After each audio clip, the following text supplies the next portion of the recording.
What up, guys? Kevin here. Ghostwire Tokyo.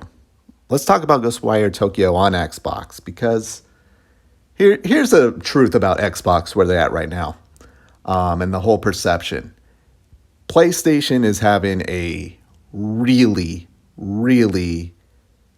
I would say, they're having a good year in terms of sales, which people say it's a squandered opportunity for Xbox, but it's like, what can you do? PlayStation is just it. It's just it in terms of consoles.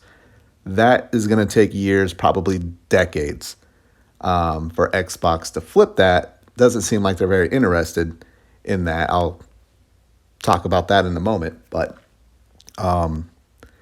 PlayStation's doing good there. But in terms of giving something that the fan base can talk about, nothing. Absolutely nothing. So what do? They talk about Xbox. They wouldn't talk about Xbox if Xbox was doing good, but they have some negative stuff coming out. The Redfall being 30 FPS. I put a video out on that. My last video, check it out. I said, explain why 30 FPS is a good thing for consoles. And I'm already getting a lot of hate comments, but sorry, I want to see gaming advance. If we're going to advance gaming, console games shouldn't be running at 60 FPS. It's just true. That just means that the developers who are making the game are not pushing the game to its limits. All right. But again, it's negative, especially when Redfall came out and said, oh, there'll be a 30 FPS or 60 FPS patch later down the road. I can agree it should be delayed until then. Not a good look, so PlayStation fanboys are jumping on that. And now, these last couple days, they're jumping on Ghostwire Tokyo, not performing as well on the Series X as it did on PlayStation.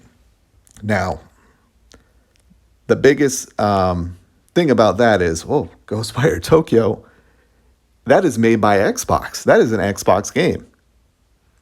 And I saw someone tweet it out yesterday, like, Xbox own it if it's bad. If Xbox does it and it's great, they didn't. They purchased it. It's not fully theirs. But Ghostwire Tokyo, let's take a step down memory lane. That was a PS5 game. Ghostwire Tokyo is a PS5 game. That game was made for PS5. That game was super optimized for PS5. I'll give credit to PlayStation. They do very well at optimizing their games along with being the market leader. So I think the developer is going to make sure their game runs great on the system where it's going to sell the most. Now, Ghostwire Tokyo on Xbox, and I must say,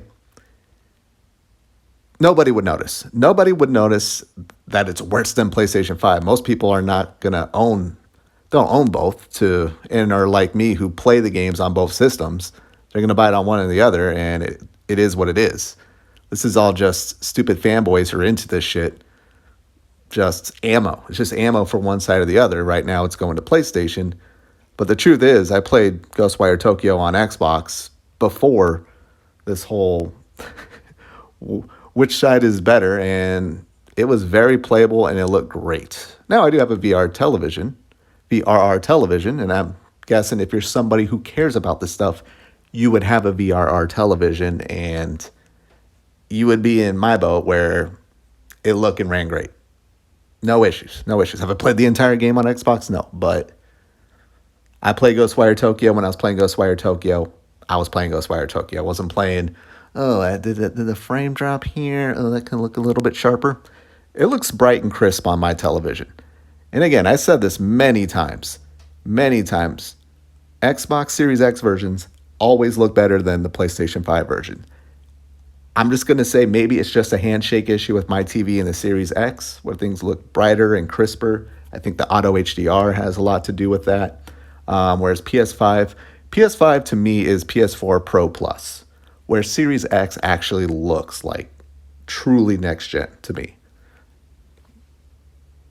And whenever I see these comparisons, actually the PS5 version, and I always notice with Digital Foundry, I notice a lot of times they're leaving out the resolution bump, the little bit extra resolution that you get with the Series X. I've noticed that recently, where I've actually had to go and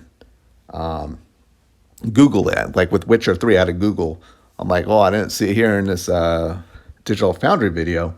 Oh, I had to Google it and find out the Series X is not only running better with the patches, but looks a lot sharper and crisper and brighter. So, hey, that's just my fact coming from myself and my television and how it runs PS5 and Series X. It's a fact. Don't come at me, well, actually it's not. Maybe it's different for you, but for me it's just a fact. Series X version games run better and look better. Same with Ghostwire Tokyo. Ghostwire Tokyo looks better, runs maybe about the same. I don't know. Again, I have a VRR television. So, again, that's why I find these like head-to-head matchups to be toxic as fuck. Toxic as fuck, because it's one person. And now a lot of them are coming out like, yeah, they kind of bias towards PlayStation. I'm not saying Digital Foundry is, but I've seen others, these nobodies, and are like, yeah, it's easy to skew. Even if you're running the same scene, the same character, the same scene, the same time of day and everything, you just can't do it. It just can't be something that you do one-to-one. Could be always something, oh, maybe you got something happening in the background. Maybe something is downloading. Maybe you just don't know with the way these people are doing these tests. And if you want to take a victory lap because PS5 is running better than Series X, or Series X is running better than PS5, the truth is in you yourself actually going and playing it, and if you have an issue or not. All this stuff is just ammunition for fanboys. And again, I'm not trying to let Microsoft off the hook. But again, let's get back to the truth of what Ghostwire Tokyo is. It is a PlayStation 5 made game, a game made for PlayStation 5. This is Tango Gameworks, who then went on to make Hi-Fi Rush, which I think is one of the best looking games, runs excellent on the Series X, and exclusive to Xbox. That game was made, I would say made for Xbox, but again, Bethesda was recently purchased. Wouldn't be surprised if there was a huge emphasis on PS5 until it got bought by Xbox. Ghostwire Tokyo for Xbox is, oh, the year is up. All right, let's just quickly port it to Xbox because we've moved on. Tango Gameworks, when they were porting this game, they were working on other things. I doubt that they set a lot of resources aside to make Ghostwire Tokyo for Xbox. Now, I do put it on Xbox to make sure that these games, unfortunately, they're going to have to get in there. I think Xbox knows, like, it don't matter. It looks great. It runs great. Who cares? But Xbox needs like a PS5 in, take a PS5 or go to Tango Gameworks, who probably has a dev kit, and just be like, hey, this game is not ready. We're not putting in Game Pass. We're not giving a release date. Who cares if the 1 year is up? Give it an extra month, 2 months, a year, whatever you need until the game runs better. And what I would do with Xbox, hey, if I'm Xbox, create your own digital foundry. Like, create your own digital foundry. Like, why not? Like, that's what I would do if I'm PlayStation as well. Create your own digital foundry and just say, hey, here's this game running on our system. Here's their game running on their system. They can even do the inferior console if you're PlayStation.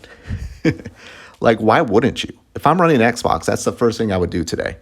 I'd be like, hey, we need our own testing in Digital Foundry. That way, when the game launches, especially if it's a game that is on other consoles or we're marketing, we can put out a video showing ours is better. And of course, people will be like, well, Xbox is doing their own. So, of course, it's skewed. But still, that's something that I would do. But that's it. This is a PS5 made game that was quickly rushed and ported to Xbox because the 1 year was up and the resources just aren't there for Ghostwire Tokyo on Xbox. It just isn't. Xbox focus right now is Starfield, and I think really that's it. And stuff that hasn't been announced. Again, I think I may need to make a separate video on what Xbox is focusing on, because I don't think it's consoles. I don't think it's certain games that we want them to, because Redfall is up next. I mean, there's a little bit of focus, but they're not going all in the way that they will for Starfield. Starfield, they're going to go all out. And if they don't go all out for Starfield, then I would say we have a problem. But Starfield is going to be great. It's going to be great. And I can't wait for it to only run at 30 FPS on Series X, because that means this game is going to be big and epic. And again, I think we're there. I think where if you want FPS, you want 60 and above, play on PC. Again, I hate that's the world that we live in, but that's the world we have lived in for quite a while. And I think it's the correct world to live in. Games need to advance. These consoles, they're starting to age themselves. They launched, about mid-power, like a really nice mid-power in terms of PC. Now we got a lot of new PC hardware that is, I mean, DLSS 3, we got the path tracing and stuff. Yeah, I want games pushed towards that, not cater to consoles. I enjoy playing games on consoles more than PC, but again, I think that's where gaming needs to keep at. 30 FPS consoles, you want the frames, play on PC. Now I'm starting to repeat myself. Now I'm doing my last video in this video. All right, there you have it. Have fun, you PlayStation bozos, taking a victory lap. The thing is, I'm seeing people play Ghostwire Tokyo and enjoy it on Xbox, just like I am. And that's the thing, PlayStation fanboys got nothing. They got nothing right now. They got nothing. And that's the only thing where Xbox can be like, all right, we need to not take L's right now just because PlayStation got nothing to talk about. They got nothing to talk about. And in the end, it doesn't matter. All this fanboy stuff is like 1% of the fan base. Unfortunately, it just gets out and it spreads. But anyways, I'm done now. Got to get back to work. Thank you guys so much for watching. I'll talk to you later. Later.